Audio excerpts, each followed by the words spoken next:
कई बार जब हम साइटिका की एक्सरसाइज करते हैं तो बजाय हमारे पेन कम होने की हमारे पेन बढ़ जाता है।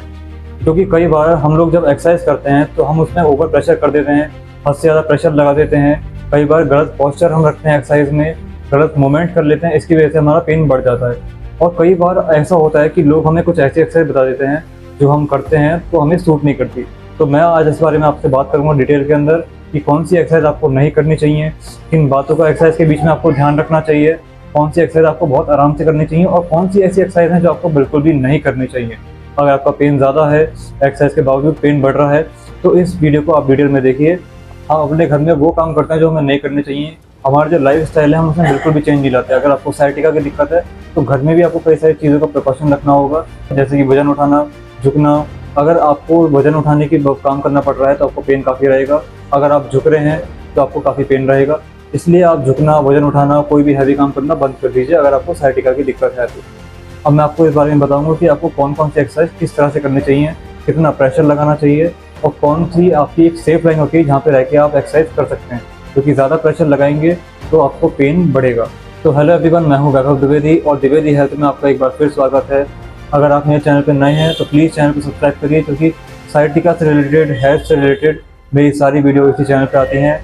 तो हम बात करते हैं अब हमें किस तरह से एक्सरसाइज करनी चाहिए और कौन कौन सी एक्सरसाइज ऐसी हैं जो हमें नहीं करनी चाहिए। तो कई बार लोग क्या करते हैं, वो जब एक्सरसाइज करते हैं तो कई सारे लोग तो ऐसे हैं जो ज़मीन पे लेट के एक्सरसाइज करते हैं। आपको इस बात का ध्यान रखना है कि आप जो है एक्सरसाइज कभी भी ज़मीन पे लेट के ना करें, या तो किसी सॉफ्ट गद्दे पे लेट के करें, तख्त पे लेट के करें, बेड पे लेट के करें, पर ज़मीन पे लेट के कोई भी एक्सरसाइज ना करें। किसी सॉफ्ट सरफेस पे अगर आप लेट के एक्सरसाइज करते हैं तो उसमें ईजिली आपकी बॉडी स्ट्रेच हो पाती है और आप बहुत आराम से एक्सरसाइज कर पाते हैं। तो अब हम पहली एक्सरसाइज देख रहे हैं, हमें प्रॉपरली किस तरह करनी है। कुछ लोग नी टू चेस्ट एक्सरसाइज को बहुत गलत तरीके से करते हैं। वो क्या करते हैं, अपने हाथ से पूरा प्रेशर लगा देते हैं और ओवर प्रेशर होने के कारण हमारी कमर में जो है दर्द बढ़ जाता है। क्योंकि हमें जब नी टू चेस्ट एक्सरसाइज करनी है तो उसमें हमें बहुत मिनिमम प्रेशर लगाना है। स्टार्टिंग के टाइम में तो हमें खासकर बहुत लिमिटेड प्रेशर लगाना है। अगर ज़्यादा प्रेशर लगाया तो हमारी डिस्क में दिक्कत हो सकती है, ब्लड सर्कुलेशन कम हो सकता है, सूजन की शिकायत भी हो सकती है और घुटने में भी पेन की समस्या बढ़ सकती है। तो आप चाहें तो नी टू चेस्ट को आराम से करें। और दूसरी बात यह है, अगर आपके घुटने में दर्द है तो आप अपने घुटने को ऊपर उठा लें और उसके बाद घुटने के पीछे हाथ लगा के कुछ इस तरह से नी टू चेस्ट एक्सरसाइज करें।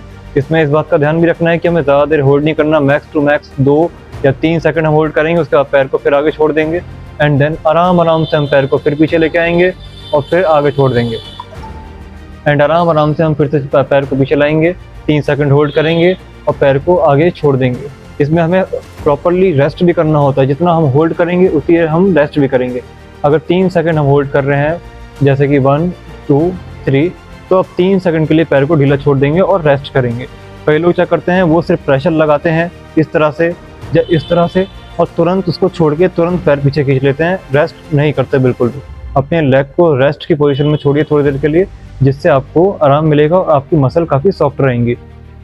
सेकंड एक्सरसाइज क्या करते हैं लोग, अपने दोनों घुटनों को इस तरह से वो प्रेस कर लेते हैं। कई सारे यूट्यूबर्स को मैंने देखा है वो इस एक्सरसाइज को बताते हैं, उसमें वो अपने दोनों घुटनों को एक साथ प्रेस करते हैं। जबकि मैं ये मानता हूँ और सारे एक्सपर्ट फिजियोथेरेपिस्ट ये मानते हैं कि ये एक्सरसाइज स्लिप डिस्क और साइटिका के लिए बिल्कुल भी ठीक नहीं है। अगर आप नी टू चेस्ट एक्सरसाइज करते हैं तो वो सिंगल लेग से करी जाती है, ना कि दोनों पैरों से एक साथ। इसके लिए आप इस तरह से अपनी एक्सरसाइज को कर सकते हैं।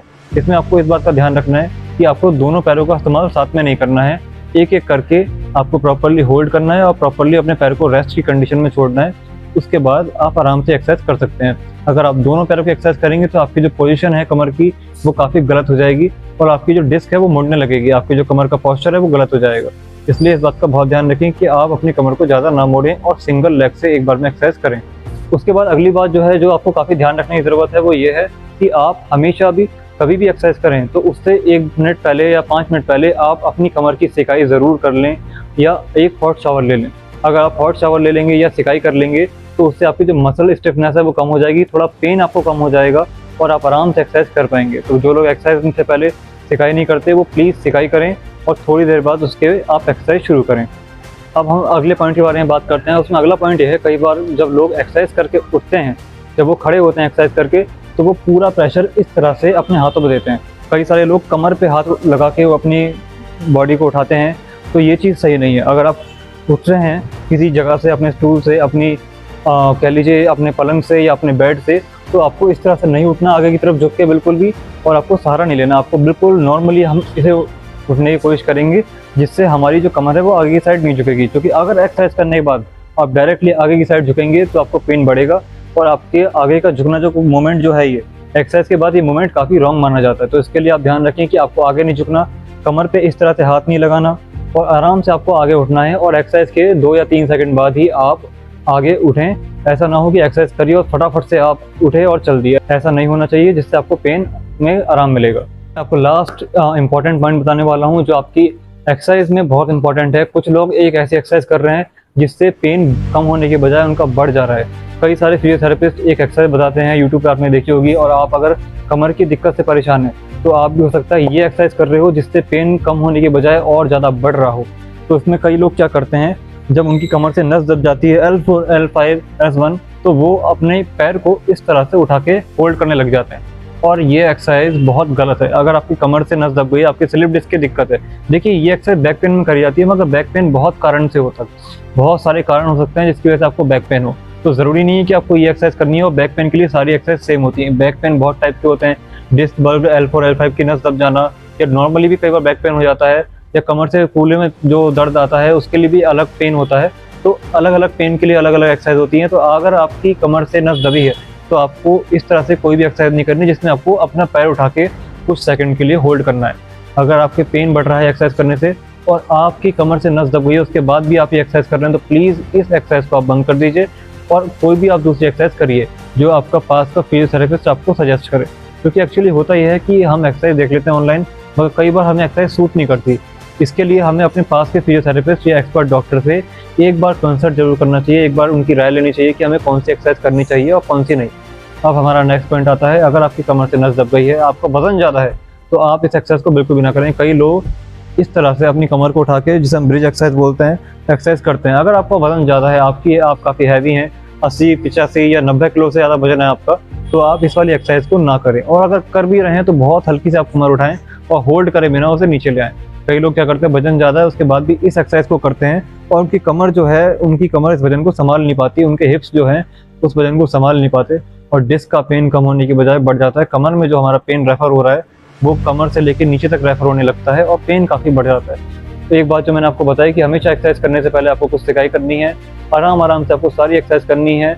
अगर आप अपना पैर होल्ड कर रहे हैं किसी भी एक्सरसाइज में, तो आपको पैर को रेस्ट भी देना है। अगर 5 सेकंड होल्ड कर रहे हैं तो 5 सेकंड रेस्ट देंगे, सिकाई करेंगे, झुकेंगे नहीं, गलत पोस्चर नहीं रखेंगे, तो आपको वजन ठीक हो जाएगा। और ऐसा नहीं है कि हर एक्सरसाइज हर इंसान के लिए बनी है। कमर की बीमारियां बहुत टाइप की होती हैं, कमर के दर्द बहुत टाइप के होते हैं। तो ज़रूरी नहीं है कि जो आपको बीमारी है उसमें सेम एक्सरसाइज हो जो कोई और कर रहा है। तो कभी भी आप कोई एक्सरसाइज करें तो अपने पास के फिजियोथेरेपिस्ट या किसी एक्सपर्ट डॉक्टर की सलाह ज़रूर लें, जिससे आपकी कमर में पेन कम हो, और आप वही एक्सरसाइज करें जो आपके लिए सूटेबल है।